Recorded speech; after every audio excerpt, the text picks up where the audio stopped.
A very good morning to all of you. I am Dr. Ranjita and you all are welcome to Zumexa classes. आज के इस lecture में हम लोग पढ़ने जा रहे हैं क्लास 11 हिस्ट्री एनसीईआरटी, जो कि एंशिएंट इंडियन हिस्ट्री के बारे में हम लोग पढ़ रहे हैं और ये आर एस शर्मा द्वारा लिखी गई किताब है।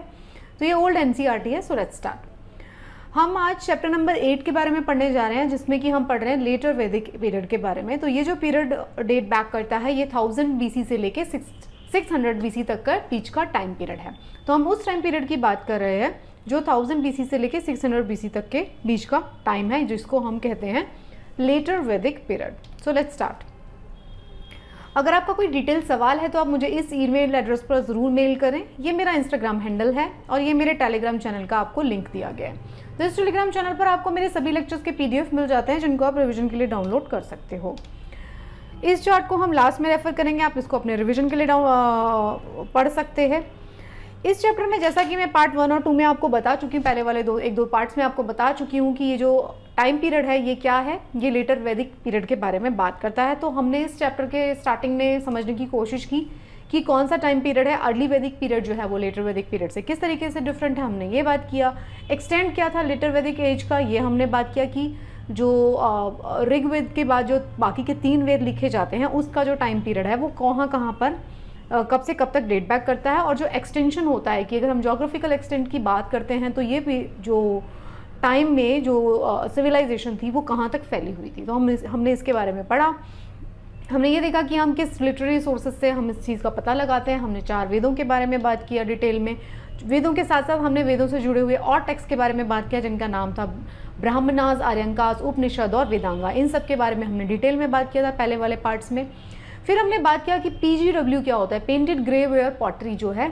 ये जो लेटर वैदिक टाइम पीरियड था ये कोइंसाइड करता था पेंटेड ग्रे वेयर पॉटरी वाले कल्चर से। तो कल्चर हम किसको बोलते हैं ये मैंने आपसे डिस्कस किया था। कल्चर के बीच में क्या डिफरेंस है, या तो हमको एक आधा कोई आर्टिफैक्ट मिल जाएगा अगर खुदाई करते वक्त, तो हम उसे कल्चर नहीं बोलेंगे। कल्चर जब भी बोल सकते हैं हम जब हमें सिग्निफिकेंट नंबर ऑफ आर्टिफैक्ट्स उस जगह से मिलते हैं। तो ये सारी बातें हमने की थी। मैंने आपको दिखाया था ये पॉटरी। फिर हमने देखा था कि आयरन उस टाइम पे कैसे यूज़ होता था। आयरन जो है वो कब यूज़ होना शुरू हुआ, जब आर्यंस हमारे कंट्री के अंदर आ जाते हैं। तो ये सारी चीज़ों के बारे में हमने बात किया। फिर हम बात करते हैं कि जो एग्रीकल्चर है उस टाइम पर, एग्रीकल्चर किस तरीके से प्रैक्टिस होता था। Agriculture mostly primitive form of agriculture है वो प्रैक्टिस होता था। शतपथ ब्राह्मण में एग्रीकल्चर जब स्टार्ट करते हैं, जब किसी भी फील्ड को का जुताई किया जाता है, मतलब उसको जब हल चलाया जाता है, उससे पहले वाले जो रिचुअल्स हैं उसके बारे में बात किया गया है। तो ये सब बातें हमने की थी। तो अब हम बात कर लेते हैं कि क्या उस टाइम पर आर्ट और क्राफ्ट में किस तरीके से ज़्यादा चीज़ें हो रही थी। तो आर्ट एंड क्राफ्ट जो था उसमें कारपेंट्री जो थी वो एक बहुत नोबल प्रोफेशन माना जाता था। अलग अलग तरह के स्मिथ, पॉटर्स, बो मेकिंग, एरो मेकिंग, ये सारी चीज़ें काफ़ी प्रेवलेंट थी। तो हमने ये बात किया था कि ग्लास जो है, ग्लास के काफ़ी चीज़ें हमको मिलती हैं, बैंगल्स मिलती हैं PGW लेयर्स में। ज्वेलर्स जो हैं उस टाइम पे बहुत ज़्यादा इंपॉर्टेंट होते हैं। कॉपर के टूल्स भी वहाँ पे बनाए जा रहे हैं। तो ये सारी चीज़ें जो है हमने बात कर रही थी। अब हम बात करेंगे कि पॉटरी जो है, ये भी हमने बात किया था कि हमें 4 तरीके की पॉटरी मिलती है इस टाइम पीरियड से। Black ware, red ware, black and red ware, grey ware और पेंटेड ग्रे वेयर और ब्लैक स्लिप वेयर, मतलब पॉलिश ब्लैक पॉटरी। तो 4 तरीके की पॉटरी कौन सी मिलती है, polish black ware, black and red ware, red ware और PGW पेंटेड ग्रे वेयर। तो ये 4 तरीके की पॉटरी जो है हमको यहाँ पे मिलती है। मैंने आपको ये फोटोग्राफ्स भी दिखाए थे। हमने फिर सेटलमेंट का बात किया था। जो वैदिक पीरियड है उसके अंदर जो है सेटलमेंट होना शुरू हो गई थी।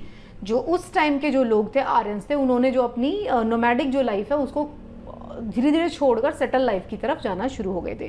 तो ये सारी जो है हमने बातें की थी। अब हम बात करते हैं कि पॉलिटिकल ऑर्गेनाइजेशन उस टाइम पर कैसा था। तो पॉलिटिकल ऑर्गेनाइजेशन की मैं बात करती हूँ तो जो क्या हो रहा था उस टाइम पे, लार्जर किंगडम्स थे, जिसकी वजह से जो किंग है उसकी पावर धीरे धीरे इंक्रीज होती जा रही थी। हमने स्टार्टिंग में क्या पढ़ा था, हमने पढ़ा था कि 2 ट्राइब थे प्रोमिनेंट, भरता ट्राइब था और जो हारने वाला जो ट्राइब था जो कि काफ़ी ज़्यादा इंपॉर्टेंट था वो पुरु ट्राइब था। तो पुरु प्लस भरता बन के कुरु ट्राइब बन गए थे और कुरु और पंचालास जो थे उन्होंने इस जगह पर रूल किया था। ये लेटर वैदिक पीरियड की बात हो रही है, जो महाजनपद की बात होती है। तो हुआ क्या है, a formation of larger kingdom है और किंग जो है वो काफ़ी पावरफुल है। जो ट्राइबल अथॉरिटी है बिकेम टेरिटोरियल, मतलब अब क्या था, पहले क्या था, ये लोग घूमते रहते थे एक जगह से दूसरे जगह पर, अर्ली वैदिक टाइम पीरियड और लेटर वैदिक टाइम पीरियड के स्टार्टिंग में भी। बट लेटर वैदिक पीरियड जैसे जैसे खत्म होता है तो हमने क्या देखा, इन लोगों ने जो ट्राइबल जो आइडेंटिटी थी वो रीजनल आइडेंटिटी के साथ में आइडेंटिफाई होने लग गई थी। मतलब लोग जो है अब अपनी टेरिटरी डिसाइड करना शुरू कर दिए थे, क्योंकि उन्होंने नोमैडिक लाइफस्टाइल को बंद कर दिया था या छोड़ दिया था। तो इसमें हमें राष्ट्र जो है इसका आगमन होता है। राष्ट्र नाम जो वर्ड है, जो जिसको आप समझते हैं, जो शब्द है कि हिंदू राष्ट्र या जो भी कोई एक राष्ट्र जिसको हम कंट्री के नाम से अभी समझते हैं, सिनोनिमस ऑफ कंट्री, तो राष्ट्र वर्ड का आगमन होता है। द टर्म राष्ट्र अपीयर ड्यूरिंग दिस पीरियड। तो हेरिडिटरी जो थी, kingship was emerged and Shatapatha Brahmana refers to the kings of 10 generation. अब क्या था, हेरिडिटरी किंगडम स्टार्ट हो जाती है, किंगशिप स्टार्ट हो जाती है। मतलब जो राजा का बेटा है उसको राजगद्दी दी जाएगी, राजा का जो सबसे बड़ा बेटा है उसको राजगद्दी दी जाएगी। इस तरीके की चीज़ें जो हैं शुरू हो जाती हैं। Although traces of election of king appears in later Vedic text. अभी भी कहीं कहीं पर ये दिखाई देता है कि किंग का इलेक्शन हो रहा है। अर्ली वैदिक पीरियड में किंग का इलेक्शन हुआ करता था, जो भी सबसे पावरफुल होता था, जो डिजर्व करता था, वो किंग बनेगा। बट लेटर वैदिक पीरियड के आते आते एक दो एग्जाम्पल मिलेंगे आपको कि किंग का इलेक्शन किया जा रहा है, बट मोस्टली जो था वो हेरिडिटरी हो गया। ट्राइबल असेंबलीज जो थी कौन कौन सी हमने पढ़ी थी, सभा, समिति, विधाता, लॉस्ट इंपॉर्टेंस। विधाता कंप्लीटली डिसअपियर्ड। विधाता कौन सी थी, विधाता कंप्लीटली क्यों डिसअपियर हुई, सोच के बताइए आप। मैंने इसी चैप्टर में आपको पढ़ाया। विधाता उस तरीके की असेंबली थी जो कि एक तरीके की फैमिली असेंबली थी, जिसमें फीमेल्स भी होती थी, राइट। तो फीमेल का डोमिनेंस होता था। तो लेटर वैदिक पीरियड आते आते जो फीमेल डोमिनेटेड असेंबली थी, फॉर एग्जाम्पल विधाता स्पेशली, उसका सिग्निफिकेंस बिल्कुल ही खत्म हो गया। वो विधाता आपको दिखेगी ही नहीं उसके बाद। सभा और समिति कंटिन्यू करती है, बट उसके पास पावर नहीं होती। Change character of being controlled by chiefs और रिच नोबल्स। अब सभा और समिति है। सभा समिति क्या थी, एल्डरली लोगों की, और हमने पढ़ा था इस चैप्टर के स्टार्टिंग में, यू कैन टोटली रिवाइज। सभा और समिति की थी, अभी भी एग्जिस्ट करती थी। विधाता एग्जिस्ट करना बंद कर देती है, और इन सारी असेंबलीज की जो इंपॉर्टेंस है वो कम हो जाती है लेटर वैदिक पीरियड में। तो इनकी पावर क्या हो गई है, इनकी पावर रिड्यूस होती जा रही है। ब्यूरोक्रेसी की अगर हम बात करें तो ब्यूरोक्रेसी कैसी थी, वैसे तो अगर देखा जाए तो उस टाइम पे कोई वेल एस्टैब्लिश ब्यूरोक्रेसी नहीं था। Although well developed bureaucracy was still absent. Well developed bureaucracy आपको कब दिखेगी, अशोका के टाइम पीरियड में, चंद्रगुप्त के जो टाइम पीरियड होता है उसके अंदर आप देखेंगे कि हम पढ़ेंगे वेल एस्टैब्लिश ब्यूरोक्रेटिक सिस्टम के बारे में। यहाँ पर जो है well establish bureaucratic system absent है। लेटर वैदिक पीरियड की बात हो रही है, but number of official increase than early Vedic culture. तो अब जो है ऑफिशियल्स इंक्रीज हो गए हैं। पहले क्या थे, पुरोहित था, चीफ प्रीस्ट होता था, और चैरियटर और suta, companion of raja in his exploits, who narrates tales of valour on a number of occasion. मतलब अगर आप देखेंगे तो इस टाइम पे किसका एक इंपॉर्टेंस बढ़ गया, जो आपका सारथी है। अगर आप गीता की बात करेंगे, मैंने बोला आपको कोरिलेशन के साथ पढ़िए। अगर आप गीता की बात करते हैं तो आप देखेंगे कि कृष्ण कौन है, कृष्ण जो थे अर्जुन के सारथी थे। तो अब जो सारथी है, जो चैरियट हमारी चलाता है, जो राजा का जो रथ है उसको जो चला रहा है, उसका इंपॉर्टेंस जो है काफ़ी बढ़ जाता है। तो पुरोहित का इंपॉर्टेंस तो बढ़ ही गया, साथ में राजा के जो रथ चलाता है उसका इंपॉर्टेंस बढ़ जाता है। सेनानी तो है ही, चीफ ऑफ आर्मी है। संग्रहित्री एसोसिएटेड विद गैदरिंग रिसोर्सेज। संग्रहित्री, संग्रह जो करेगा, संग्रहित्री वर्ड से ही आपको पता चल जाएगा, हिंदी के वर्ड से। संग्रहित्री all at the lower level the administration was possibly run by village chief. तो अब क्या है, कहने का मतलब ये है कि ऑल दो फुल फ्लेजेड ब्यूरोक्रेटिक सिस्टम नहीं आया, बट जो कुछ कुछ चीफ इंपॉर्टेंट ऑफिशियल्स थे वो बहुत ज़्यादा सिग्निफिकेंस रखते थे। जैसे कि आर्मी का चीफ हो गया, चीफ प्रीस्ट हो गया, चैरियटर हो गया, संग्रहित्री हो गया, जो कि रिसोर्स को गैदर करने का काम करेगा। और विलेज लेवल पे जो था, हर एक विलेज किसके को हेड कौन करता था, विलेज चीफ हेड करता था हर एक विलेज को। तो वो भी इंपॉर्टेंट होते थे। टैक्सेस और ट्रिब्यूट्स की अगर बात की जाए तो टैक्स सिस्टम था उस टाइम पे। Yes, the king receive voluntary और कंपलसरी, दोनों तरीके का टैक्स होता था। या तो वॉलंटरी भी दिया जाता था और कंपलसरी भी होता था। Contribution called Bali from the people. तो बली जो है, बलि का मतलब जो है, आप लिटरली वो मत समझिए कि किसी एनिमल का सेक्रीफाइस है। बलि का मतलब है दान, दक्षिणा या टैक्स कह सकते हैं आप, ठीक है। तो बलि जो है वॉलंटरी भी दिया जा रहा है, प्रेजेंट लेके आ रहे हैं लोग बलि के फॉर्म में अपने राजा के लिए, या कंपलसरी भी दिया जा रहा है। So taxes were not yet formally collected, although bali was possibly acquiring an obligatory character. Obligatory character अगर है तो कंपलसरी हो गया ना, आप अपने किंग को ऑब्लिगेशन पे कर रहे हैं, आपको मतलब ऑब्लाइज करने के लिए आप उसको ट्रिब्यूट्स पे कर रहे हैं। वॉलंटरी भी कर रहे हैं कुछ लोग और कंपलसरी भी कर रहे हैं। तो दैट वाज बलि। बलि को आप सिनोनिमस मान सकते हैं गिफ्ट से, ठीक है। Collection of tax and tributes were common, but कोई फॉर्मल टैक्सेशन सिस्टम नहीं था। तो दो चीज़ें फॉर्मलाइज नहीं हुई हैं अभी, टैक्सेशन फॉर्मलाइज नहीं हुआ है और साथ में एडमिनिस्ट्रेशन या ब्यूरोक्रेसी जो है वो फॉर्मलाइज अभी नहीं हुई है। चीफ कुछ लोग हैं वो इंपॉर्टेंट है, हमने उनके बारे में पढ़ लिया। अब हम बात कर लेते हैं transition from RVA to LVA, मतलब Rig Vedic period to later Vedic period में ट्रांजिशन क्या देखने को हमें मिलता है, अपनी समझ के लिए हम ये पढ़ रहे हैं। अगर आप RVA देखेंगे मतलब ऋग वैदिक पीरियड, तो इसमें ट्राइबल असेंबलीज थी, है ना। LVA में क्या होता है, ट्राइबल असेंबलीज का इंपॉर्टेंस खत्म होके ऑर्गेनाइजेशंस बन जाती हैं, राजा जो है काफ़ी पावरफुल हो जाता है। उस टाइम पे जनास थे, अब क्या है जनपद बन गए, महाजनपद, बड़े बड़े जनपद बन गए, जिसके जो राजा थे बहुत ज़्यादा पावरफुल हो गए। Chief amongst themselves, representative king, अब यहाँ पे रिप्रेजेंटेटिव किंग है। पहले क्या होता था, ट्राइबल जो असेंबलीज होती थी, जो ट्राइबल के लोग थे वो अपने में से किसी एक को चीफ बना देते थे। अब क्या हो गया, क्योंकि महाजनपद बन गए तो उसका एक राजा होता था। ट्राइबल सेटअप जो है धीरे धीरे डिमिनिश होना शुरू हो गया। वॉलंटरी ट्रिब्यूट्स होते थे, अब ऑब्लिगेटरी ट्रिब्यूट्स आने लग गए। मतलब पहले लोग अपनी इच्छा से दान देते थे, बलि देते थे, प्रेजेंट देते थे, अब जो है उनको ज़बरदस्ती ज़रूरी देना है। ज़बरदस्ती का तो नहीं लिखा गया, लेकिन उनको ऑब्लिगेटरी है तो मतलब ऑब्लाइज करने के लिए उनको देना ही है। नो रिलीजियस सेक्रीफाइसेस, अब रिलीजियस सेक्रीफाइसेस बढ़ गए थे, क्योंकि जो लेटर वैदिक पीरियड है उसके अंदर रिचुअल्स डोमिनेट कर जाते थे। पहले कोई रिलीजियस सेक्रीफाइसेस नहीं होते थे कि किसी की बलि चढ़ेगी या यज्ञ जो है पर्टिकुलर एक तरीके से होना चाहिए। बट लेटर वैदिक पीरियड आते आते, क्योंकि सामवेद, यजुर्वेद, अथर्ववेद सारे आ गए थे, तो अब जो है प्रॉपर तरीके से पूजा की जाएगी। पूजा का एक रिचुअल फॉलो किया जाएगा कि भाई पूजा अगर आपको करनी है या यज्ञ आपको करना है तो एक पर्टिकुलर तरीके से ही आप करेंगे, नहीं तो यज्ञ सफल नहीं होगा। इस तरीके की चीज़ें प्रेवलेंट होना शुरू हो गई थी। तो आप देख सकते हैं कि दोनों के बीच में डिफरेंस क्या है। और आयरन एज जो है, इसको ये पूरी की पूरी वैसे क्या है 1000 BC के अराउंड वाली आयरन एज है। ये इकोनॉमिक लाइफ का एक कंपैरेटिव चार्ट है। अगर इकोनॉमिक लाइफ देखा जाए तो इसमें आप देख सकते हैं अर्ली वैदिक में क्या था, डोमेस्टिकेशन ऑफ एनिमल वो जो था प्राइमरी सोर्स था। Agriculture was the secondary occupation. अब क्या हो गया था, एग्रीकल्चर जो है प्राइमरी ऑक्यूपेशन बन गया था और domestication of animal secondary occupation बन गया था। पहले आप देखेंगे तो क्या है कि वो डोमेस्टिकेशन, अपने गायों को चरा रहे हैं, इधर से उधर लेके जा रहे हैं, पास्चर लैंड ढूंढ रहे हैं, लेकिन बाद में क्या हो गया, एग्रीकल्चरल लैंड सेटल हो गए वो, तो एग्रीकल्चरल लैंड जो है वो ज़्यादा इंपॉर्टेंट हो जाता है। Cattle was important source of wealth, land was important source of wealth. Many were engage in trade and commerce, trade guilds have been form. अब क्या है, बहुत सारे लोग जो है ट्रेड गिल्ड्स फॉर्म करने लग गए थे। Occupation weaving, carpentry, pottery, craft, gold, silver etcetera. Besides other occupation some new occupation include physician, musician. अब देखो फिजिशियन, म्यूजिशियन, ये सारे ऑक्यूपेशन कब आएंगे, ये लीजर वाले काम है। अगर कोई इंसान है जिसके पास खाने के लिए प्रॉपर चीज़ें नहीं है तो वो क्या करेगा, क्या वो म्यूज़िक प्ले करेगा? नहीं, जब तक उसका पेट नहीं भर जाएगा। म्यूज़िक सेकेंडरी होता है, राइट। तो जब उसका पेट भर जाएगा, उसका खाना प्रॉपर है, उसके पास घर है, उसके बाद वो म्यूज़िक के बारे में सोचता है।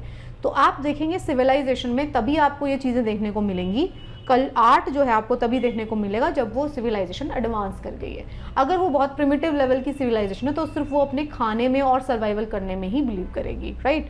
तो ये चीज़ें हैं। तो ये दोनों चीज़ों में आप अर्ली वैदिक और लेटर वैदिक पीरियड में डिफरेंस देख सकते हैं। अब जो बहुत इंपॉर्टेंट बात हम करेंगे वो है सोशल ऑर्गेनाइजेशन के बारे में। अब जो है लेटर वैदिक पीरियड आते आते जो सोशल स्ट्रक्चर है सोसाइटी का वो काफ़ी ज़्यादा चेंज हो गया था। क्या हो गया था, अब 4 वर्णास आ गए थे। ब्राह्मण जो थे वो सबसे टॉप पे हैं, क्षत्रिय, फिर वैश्य, फिर शूद्रा। तो ऑर्गेनाइजेशन जो है प्रोमोटेड सोशल डिफ्रेंसिएशन। तो अब सोशल डिफ्रेंसिएशन शुरू हो जाता है, मतलब सोसाइटी के अंदर क्या है, वर्गों में वो विभाजित हो जाती है। अर्ली वैदिक पीरियड तक कोई कास्ट सिस्टम प्रेवलेंट नहीं था, वर्णा सिस्टम इतना डोमिनेटेड नहीं था, क्योंकि सबसे स्टार्टिंग में कैसे वर्णा बनाए गए थे, दासा और दस्यु किस बेसिस पे बोला गया था, कलर कॉम्प्लेक्शन के बेसिस पे। आर्यंस आए थे और जो यहाँ की नेटिव पॉपुलेशन थी उसका कॉम्प्लेक्शन डार्क था, तो उस बेसिस पे डिस्टिंक्शन किया गया। लेटर ऑन फिर वो क्या हुआ, वर्क के हिसाब से हो गया। बट लेटर वैदिक एज आते आते वो हो गया बर्थ के हिसाब से। जो आप काम कर रहे थे सदियों से, आपको उसी जन्म में आपकी फैमिली में अगर आपने जन्म ले लिया तो आपको आपके ऊपर कास्ट सिस्टम को चिपका दिया गया। स्टार्टिंग में जब था वो ऐसा नहीं था। तो सोसाइटी में क्या हो गया, स्ट्रेटिफाइड, बहुत सारे स्ट्रेटास बन गए, बहुत लेयर्स बन गई। रिजिड वर्णा सिस्टम हो गया। अगर आप एक वर्णा में पैदा हो गए तो आपको बर्थ के हिसाब से उस वर्णा के अंदर अधिकार मिल गए, या जो नहीं है, जिसको नहीं मिला, जो लोअर उसमें रहते हैं जैसे शूद्र, वैश्य, तो उनको अधिकार नहीं है। तो पोजीशन जो है वुमेन की वो भी डिटेरियोरेट कर रही है। ब्राह्मण जो है उनका स्ट्रक्चर राइज करता जा रहा है in particularly development that did not occur in Aryan society outside India. ये सिर्फ इंडिया के अंदर ही हो रहा था, मतलब कि ब्राह्मण इतने ज़्यादा प्रोमिनेंट है, राइट। पुरुषुक्ता जो हाइम है in book 10 of Rigveda for the first time refers to 4 social groups. तो पहली बार जो है 4 तरीके के सोशल ग्रुप्स हैं उसके बारे में मेंशन कहाँ होता है, पुरुषुक्ता में। पुरुषुक्ता के अंदर ये सबसे पहली बार मेंशन किया जाता है। तो आप समझ सकते हैं कि सोसाइटी के अंदर जो लेयर्स बन गई थी, स्ट्रैटिफिकेशन हो गई थी जो सोसाइटी की, वो होती है लेटर वैदिक पीरियड में। अर्ली वैदिक पीरियड में आपको ये सारी बुराइयां नहीं देखने को मिलेंगी। विमेन का जो पोजीशन है वो भी अर्ली वैदिक पीरियड में बहुत अच्छा है, लेटर वैदिक में खराब हो जाता है। तो लेटर वैदिक पीरियड में ये सारे आपको चेंजेस देखने को मिले हैं। 2 हायर क्लास हैं, ब्राह्मण और क्षत्रिय। ब्राह्मण जो पूजा करते हैं, क्षत्रिय जो लड़ाई करते हैं। तो ये इनको बहुत ज़्यादा प्रिविलेज हैं, दे वर डिनाइड टू वैश्य एंड शूद्रा। और वैश्य और शूद्रा जो है उनको वो प्रिविलेजेस नहीं है। अभी हम नेक्स्ट चैप्टर में बात करेंगे ये जैनिज्म और बुद्धिज्म की।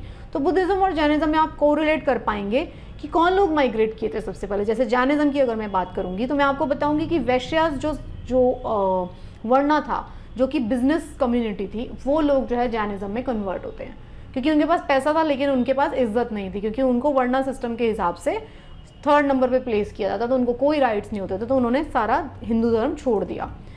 तो क्या हो रहा है कि जो हायर क्लास हैं उसके पास प्रिविलेजेस हैं, बाकी क्लासेस के पास प्रिविलेज नहीं है। Common feature of all 3 higher varnas the concept of dvija, twice born, उपानयाना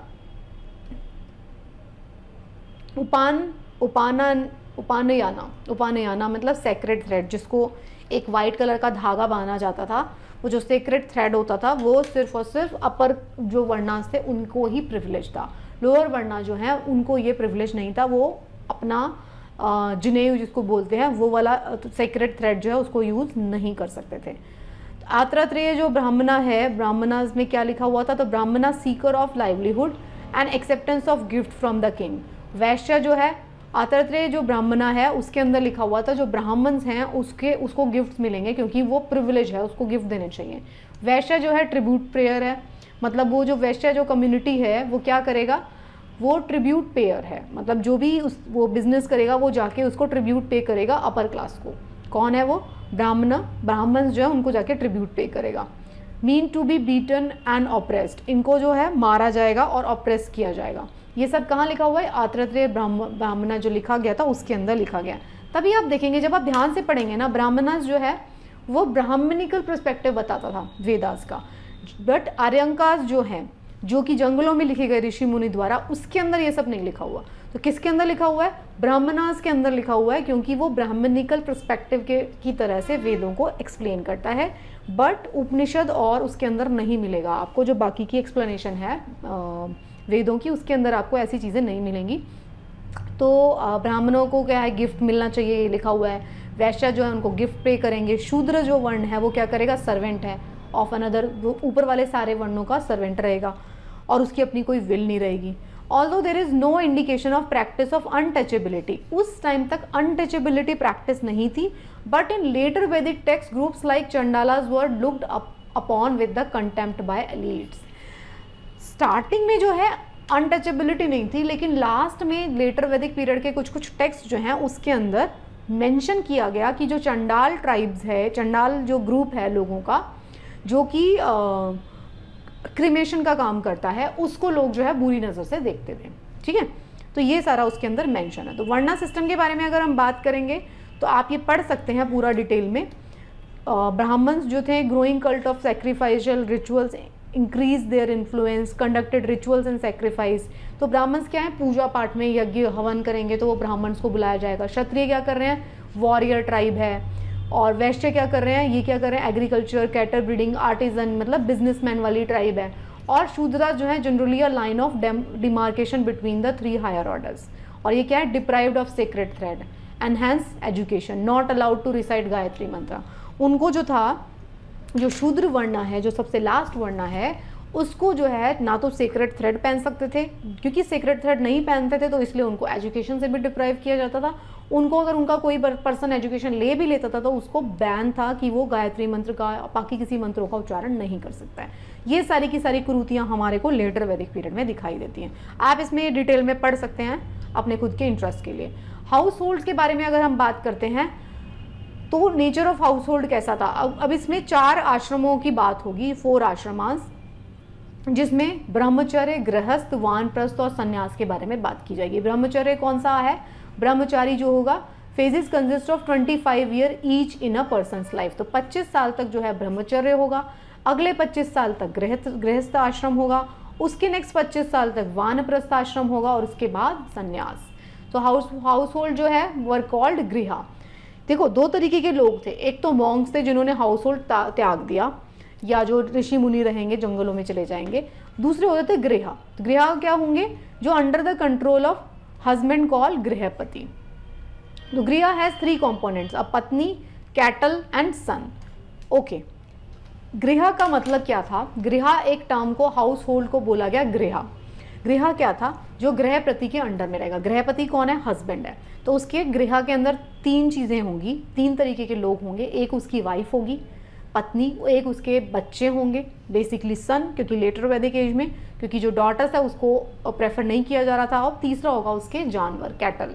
ठीक है, तो 3 तरीके के गृहा होंगे, पत्नी होगी, कैटल्स होंगे और सन होंगे। And family life showed increase power of the father, male ancestor came to be worship. अब क्या है ना, ये वो वाला टाइम है जिसमें कि मेल डोमिनेंस सोसाइटी के अंदर बढ़ रही है। तो सन की डिमांड की जा रही है और जो फादर है या जो हस्बैंड है उसके पास सारी की सारी पावर कॉन्सेंट्रेटेड है।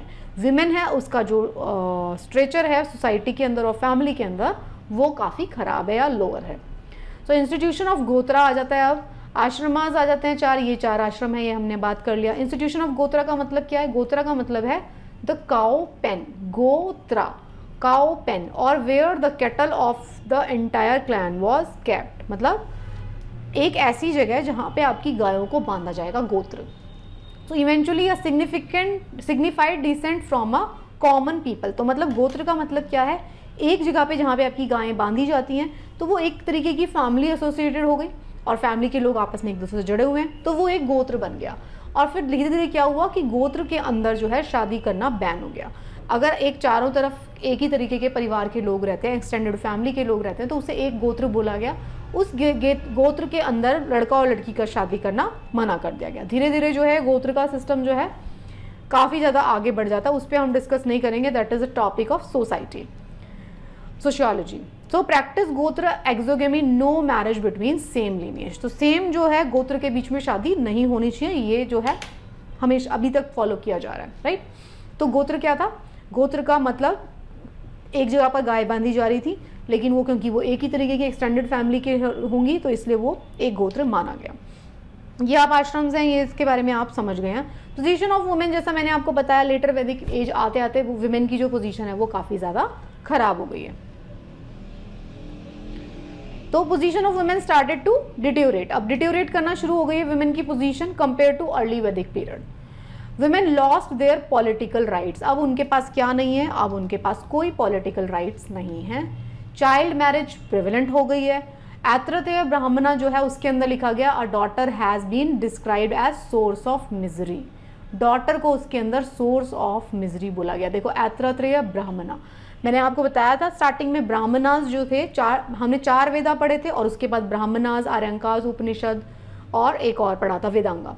तो ये जो थे उसमें से ब्राह्मणास जो थे वो ब्राह्मणिकल एक्सप्लेनेशन दे रहे थे। देखिए ब्राह्मणिकल जो एक्सप्लेनेशन दी जा रही है वेदों की, वो सारी की सारी बहुत ज़्यादा ऑर्थोडॉक्स है। तो ऐत्रतेय ब्राह्मण में कहा गया कि भाई जो डॉटर है वो हमारे लिए मिजरी का प्रतीक है। पॉलीगैमी जो है, more than one wife became frequent. अब बहुत ज़्यादा फ्रीक्वेंट हो गई थी, पॉलीगैमी फ्रीक्वेंट हो गई थी, चाइल्ड मैरिज फ्रीक्वेंट हो गई थी, सती प्रथा फ्रीक्वेंट हो गई थी। विमेन को कोई पॉलिटिकल राइट नहीं है, डॉटर्स को मिजरी माना जा रहा है। सोसाइटी जो है पैट्रीलिनियर बन गई है, जितनी भी जो भी एंसेस्ट्रल प्रॉपर्टी है वो बेटे के पास जा रही है। Atharvaveda contains charms of changing a female foetus into a male one. ठीक है, जो लास्ट वाला जो वेद है अथर्ववेद, उसके अंदर तो ऐसे मंत्रा भी दिए गए हैं कि जो कोई प्रेग्नेंट लेडी है तो वो मंत्र अगर उच्चारण करती है तो फीमेल फीटस से वो मेल फीटस बन जाएगा। तो तो ये जब ये सारी चीज़ें हो रही हैं, अगर वेद में लिखी जा रही है, तो आप समझ सकते हैं कि फीमेल का जो पोजीशन है कितना ज़्यादा ख़राब हो गया। फ्यू एक्सेप्शन की अगर हम बात करें तो कुछ कुछ ऐसी एक्सेप्शनल्स आपको देखने को मिलेंगी, जैसे कि गार्गी, मैत्री, विशपाला, ये ऐसी वुमेन थी जो कि एक्सेप्शनली उस टाइम में भी डोमिनेट कर रही थी। A few exception were women were praised and excelled in the later Vedic text. Shatapatha Brahmana states that wife is half the other half of her husband and completes him. Shatapatha Brahmana में बोला गया कि भाई वाइफ का जो प्लेस है, अर्धांगिनी होती है, वो हाफ पार्ट होती है किसी मेल का। तब मेल कंप्लीट कब होगा? जब उसकी अर्धांगिनी उसके साथ रहती है। कुछ जो विमेन है, गार्गी और मैत्री, जो है पार्टिसिपेटेड इन फिलोसॉफिकल डिबेट।